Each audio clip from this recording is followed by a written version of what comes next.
नमस्कार दोस्तों। Royal maths education classes में आप सभी का हार्दिक स्वागत है। मैं राजीव कुमार आपके लिए लेके आया हूँ क्लास 10 का गणित, जिसमें अध्याय 14 चल रहा था, सांख्यिकी। तो गाइस, हमें उम्मीद है कि आप लोगों को सांख्यिकी समझ में आ रही होगी। अगर समझ में आ रही हो तो लाइक कर दें, चैनल को सब्सक्राइब कर दें और शेयर भी कर दें। तो चलिए देखते हैं, कुछ सवाल सॉल्व करवाए थे।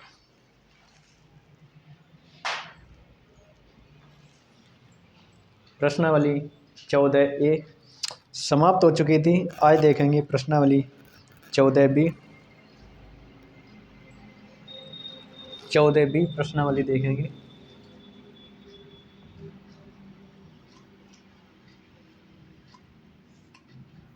सवाल नंबर 1 पढ़ेंगे। ये छोटी प्रश्नावली है, एक दो वीडियो में इसे ख़त्म कर देंगे। पहला सवाल देखेंगे। नीचे की सारणी में 2010 में उच्चतर माध्यमिक विद्यालयों में मंजूर किए गए अध्यापक पदों की संख्या का बारंबारता बंटन दिया गया है। मंजूर किए गए अध्यापक पद और विद्यालयों की संख्या तो देखेंगे। मंजूर किए गए अध्यापक पद, मंजूर किए गए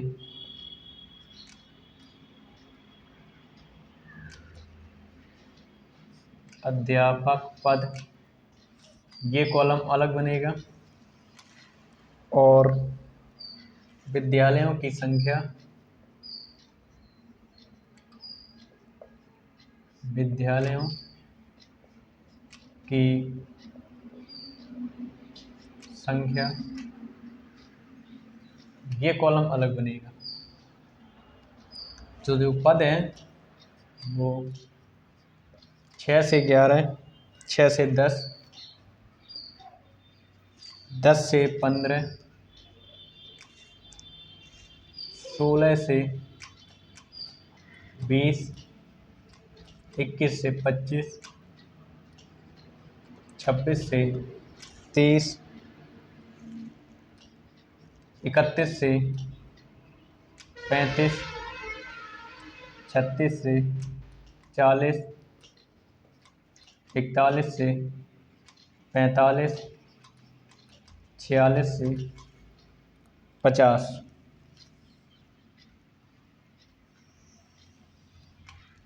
विद्यालयों की संख्या 899,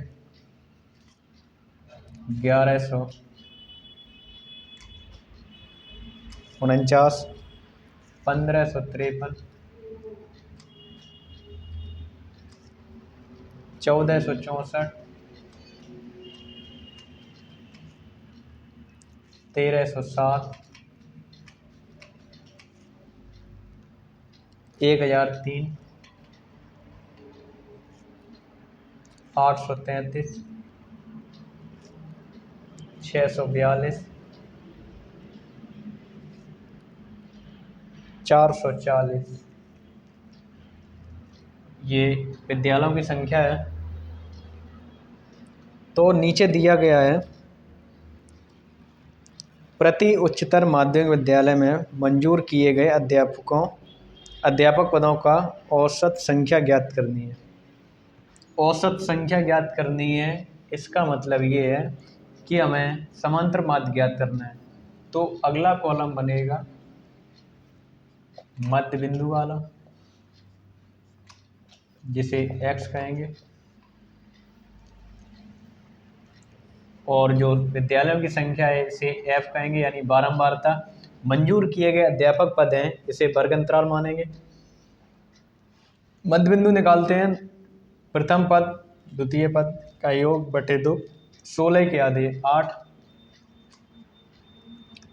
ये 26, 26 के आधे 13,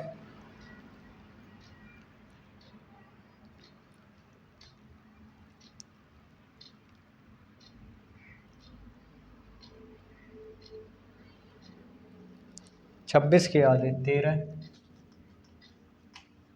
20, 36, 18, 18 की 26, 28, 36, 38, 46,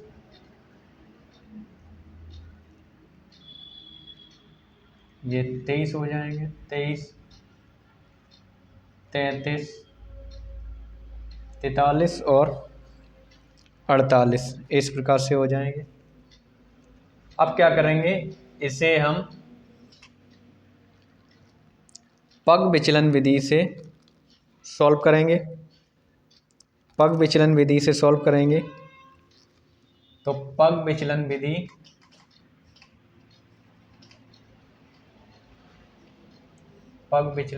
विधि से सॉल्व करेंगे तो पग विचलन विधि का मतलब है u का कॉलम बनेगा x माइनस ए बटे एच और लास्ट कॉलम होगा f गुणे u। ये संख्याएं रहेंगी।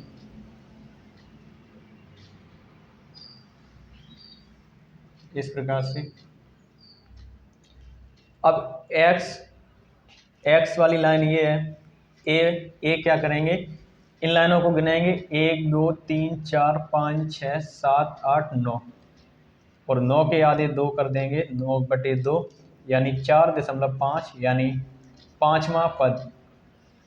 तो 1 2 3 4 5 ये 28 जो है ये ए हो जाएगा।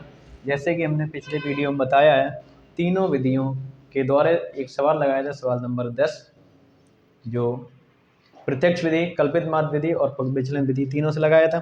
ये पग विचलन विधि से लगाएंगे तो x माइनस यानी 8 में से 28 जाएंगे, माइनस के 20 बचेंगे, 8 प्लस के हैं, 28 माइनस के हैं बटे h का मतलब है जो वर्ग अंतराल है, पदों की संख्या है, मंजूर किए गए पद, इनका अंतर। तो अंतर मुझे दिख रहा है 4 4 का अंतर है, तो भाग कर देंगे 4 यानी घटा देंगे तो ये हो जाएंगे 20, माइनस के 4 से भाग कर देंगे तो माइनस का 4 पंचे 20, 5 आ जाएगा।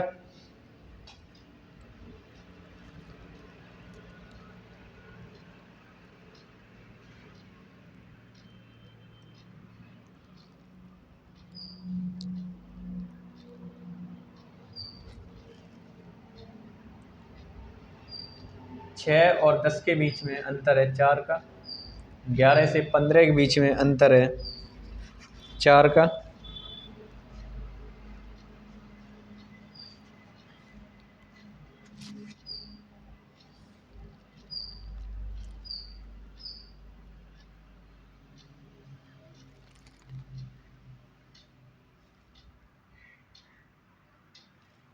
या एक काम करो कि इस सवाल को प्रत्यक्ष विधि से सॉल्व कर दो। प्रत्यक्ष विधि से करेंगे तो एक कॉलम बनेगा f गुणे x का, ये कॉलम बन जाएगा, इसका गुणा कर दो तो ये हो जाएंगे, इसका गुणा किए दे रहे हैं 899 गुणे 8 हो जाएगा, ये हो जाएगा 7192, 1159 गुणे 13, ये हो जाएगा 14937, 18 गुणे 1553, 27954, 23 का गुणा 1464 में करेंगे 33672, 28 का गुणा 1307 में करेंगे 36596, 33 का गुणा 1003 में करेंगे 33 0 99, 38 का गुणा 833 में करेंगे तो ये हो जाएगा 31,654। 43 का गुणा 642 में करेंगे,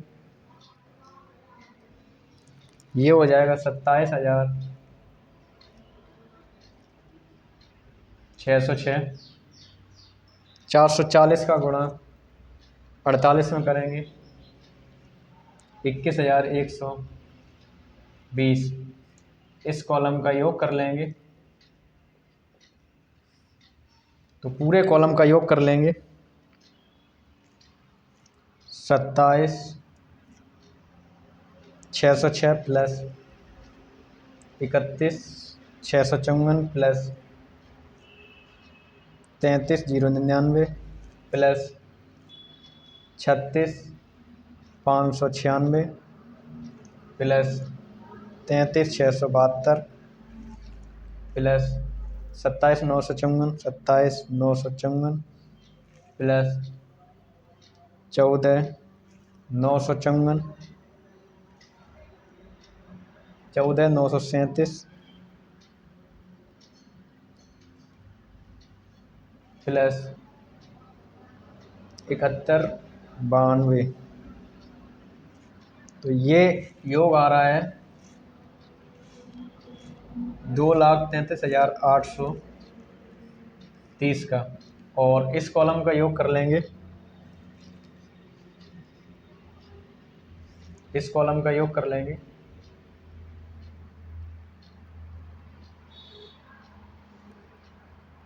तो ये जो योग आ रहा है 92, 90, 9,290। समांतर माध्य का फॉर्मूला है सिग्मा एफ गुणे एक्स बटे सिग्मा एफ।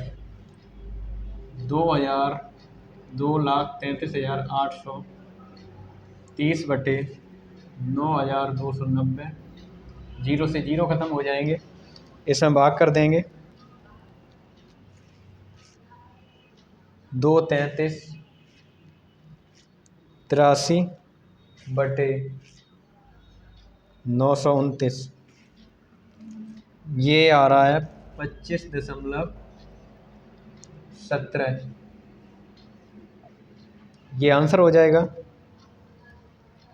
25.17। तो गाइज ये काफ़ी बड़ा सवाल था इसलिए टाइम लग गया। तो इस प्रकार से सॉल्व हो जाएगा, आप लोग नोट कर लें।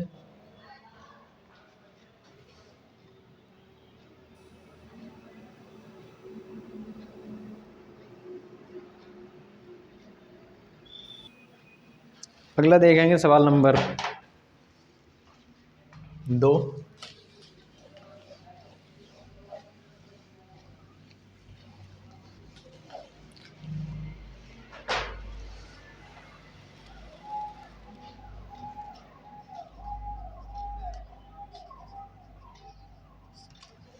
सवाल नंबर 2 देखेंगे। लिखा हुआ है निम्नलिखित सारणी में किसी जनपद के कॉलेजों में प्रवेश किए गए छात्रों की संख्या दी गई है। छात्रों की संख्या का औसत निकालना है। छात्रों की संख्या दी गई है, छात्रों की संख्या और विद्यालयों की संख्या।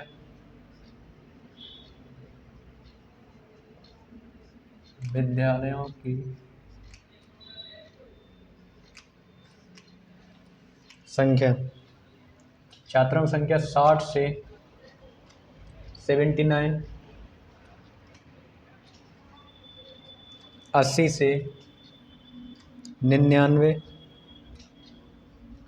100 से 119, 120 से 139, 140 से 159, 160 से 179, 180 से 199। विद्यालयों की संख्या लिखी हुई है 18, 24, 26, 32, 25, 19, 16। अब क्या करेंगे कि ये जो सवाल है इसे हम पग विचलन विधि से लगाना चाहेंगे, जो अभी लगा रहे थे। पग विचलन विधि से लगाएंगे। तो पग विचलन विधि आज दोहरा देते हैं, आप लोग देखते रहें और समझ में आए तो लाइक कर दें प्लीज़, लाइक करना ज़रूरी है। तो पग विचलन विधि के लिए हमें मध्य बिंदु की ज़रूरत पड़ेगी। मध्य बिंदु यानी x और u x माइनस a बटे h, लास्ट वाला कॉलम बनेगा f गुणे u।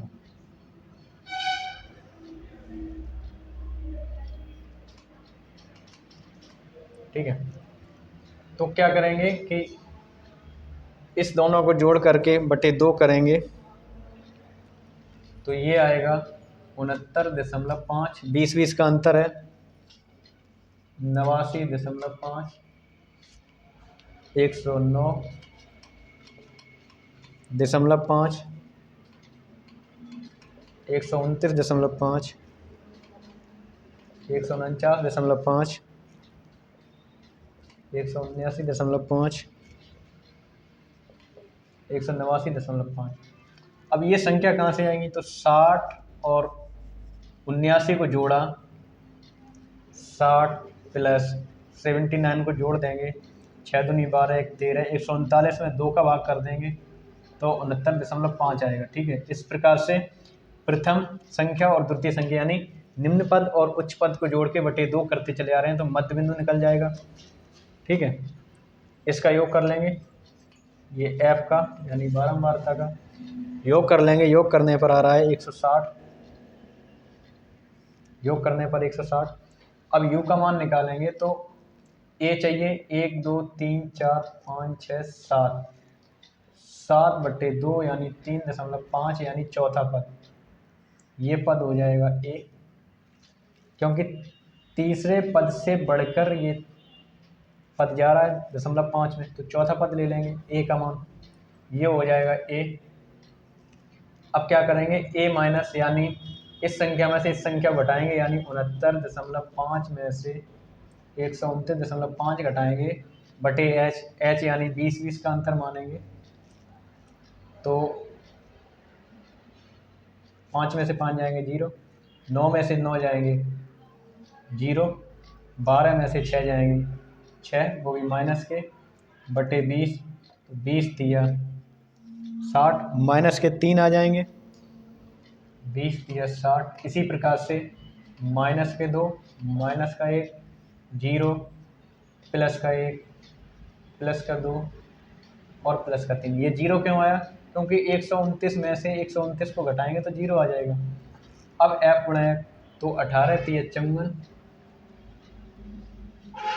f का और u का गुणा होगा तो 18 3 54, 24 दूनी 42, 26 एकन 26, 0 का गुणा 32 में होगा, ये 0 हो जाएगा, 25 एकन 25, 19 दूनी 38, 16 तिया 48।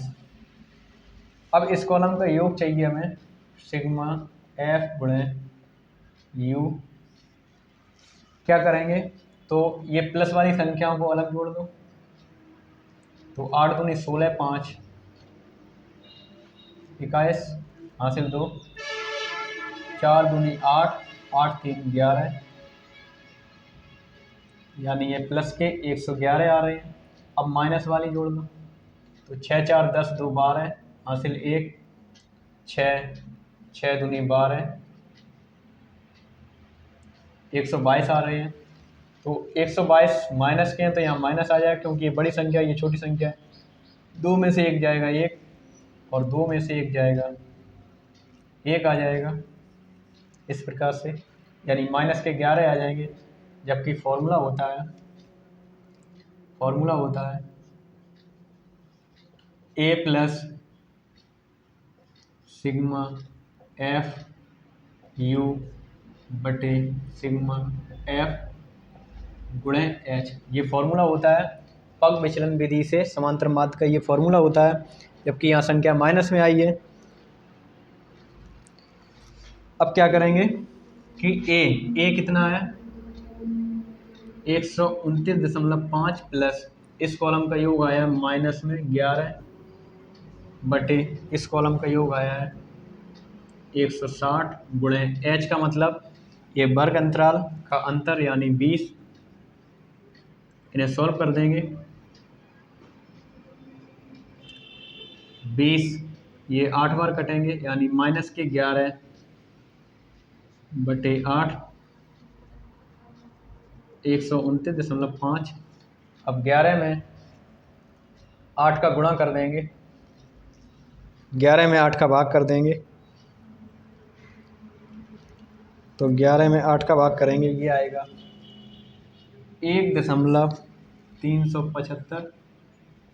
इन्हें घटा देंगे 129 में से, 129.5 में से 1.375, तो ये आ जाएगा 128.155। ये समांतर माध्य का आंसर आ जाएगा। आप लोग नोट कर लें या स्क्रीनशॉट ले लें।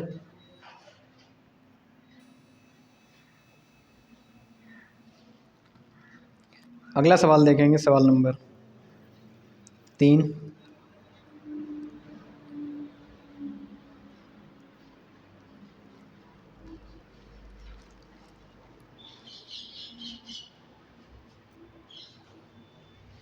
सवाल नंबर 3 देखेंगे। अब जो सवाल नंबर 3 है वह सवाल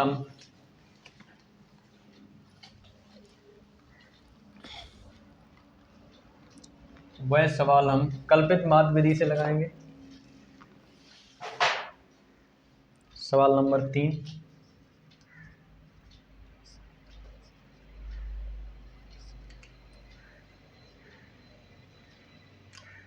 कल्पित माध्य विधि इससे लगाएंगे। सवाल लिखा हुआ है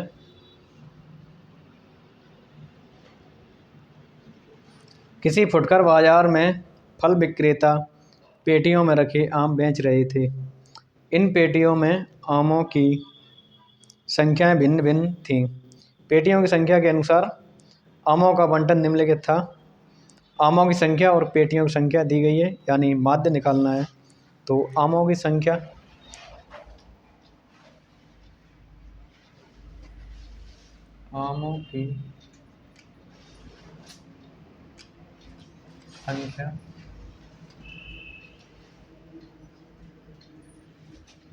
पेटियों की संख्या, आमों की संख्या 50 से 52, 50 से 52 आम रखे हुए हैं 15 पेटी में। 53 से 55 आम रखे हुए हैं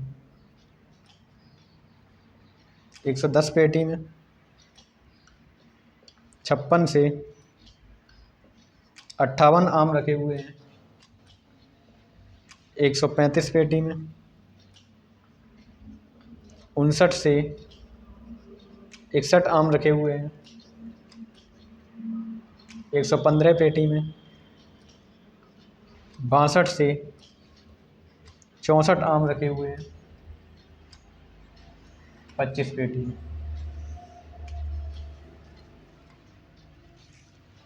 अब क्या करेंगे कल्पित माध्य विधि से, तो मध्य बिंदु तो जरूरी है।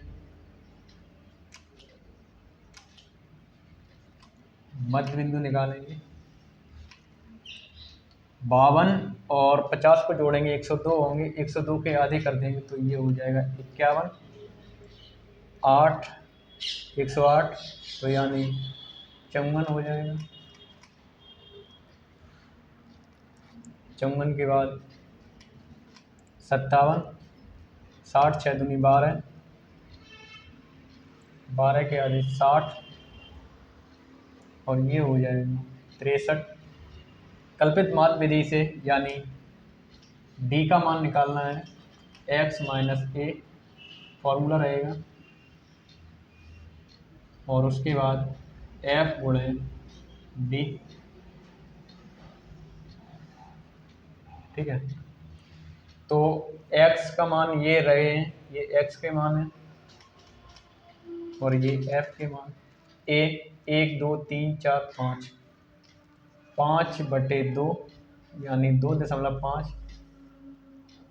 ये पद हो जाएगा 1 2, 2 पद छोड़ के तीसरा पद, तो ये a हो जाएगा। 51 में से 57 को घटाएंगे इस प्रकार से, 51 में से 57 को घटाएंगे तो ये हो जाएगा -6। 54 में से 57 को घटाएंगे -3, 57 में से 57 घटाएंगे 0 और 60 में से 57 को घटाएंगे +3, 63 में 57 घटाएंगे तो +6। इस प्रकार से इस कॉलम का योग कर लेंगे, बारंबारता का योग। इस कॉलम का योग आएगा 400, इनका गुणा कर लेंगे 15 6 150, 15 6 90 -90, 11 3 33 यानी 330। 0 का गुणा करेंगे 135 से 0 हो जाएगा। 3 5 6 15, हासिल 1, 11 3 33 और 1 34 प्लस के 345, 25 6 150, 150 हो जाएंगे। अब इस कॉलम का योग करेंगे तो ये प्लस वाली संख्या अलग से ऐड कर लो और ये माइनस वाली संख्या अलग से कर लो।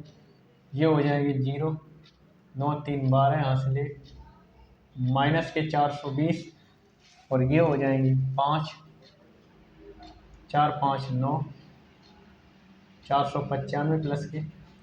अब माइनस की संख्या और प्लस की संख्या देखेंगे तो प्लस की संख्या बड़ी है तो यहाँ प्लस की आएगी, 5 में से 0 जाएंगे 5 और 9 में से 2 जाएंगे 7, 4 में से 4 जाएंगे 0, यानी योग आ जाएगा 75। अब जो समांतर माध्य निकालेंगे उसका सूत्र होता है a प्लस सिग्मा f गुणे d बटे सिग्मा f। a का मतलब है 57 प्लस इस कॉलम का योग आया 75, इस कॉलम का योग आया है 400, भाग कर देंगे तो 400 का भाग 75 में करेंगे, ये आ जाएगा 0.1875, जोड़ देंगे तो 57.1875, ये आंसर आ जाएगा। आप लोग नोट कर लें, 57.1875 कह सकते हैं, 57.19 कह सकते हैं, स्क्रीनशॉट ले लें। तो गाइस आज के लिए इतना ही, मिलते हैं अगले वीडियो में। तब तक के लिए लाइक कर दें, वीडियो को शेयर कर दें और जिस विद्यार्थी ने अभी तक इस चैनल को सब्सक्राइब नहीं किया है तो मेरा आग्रह उससे है कि चैनल को सब्सक्राइब कर दे। चलता हूँ।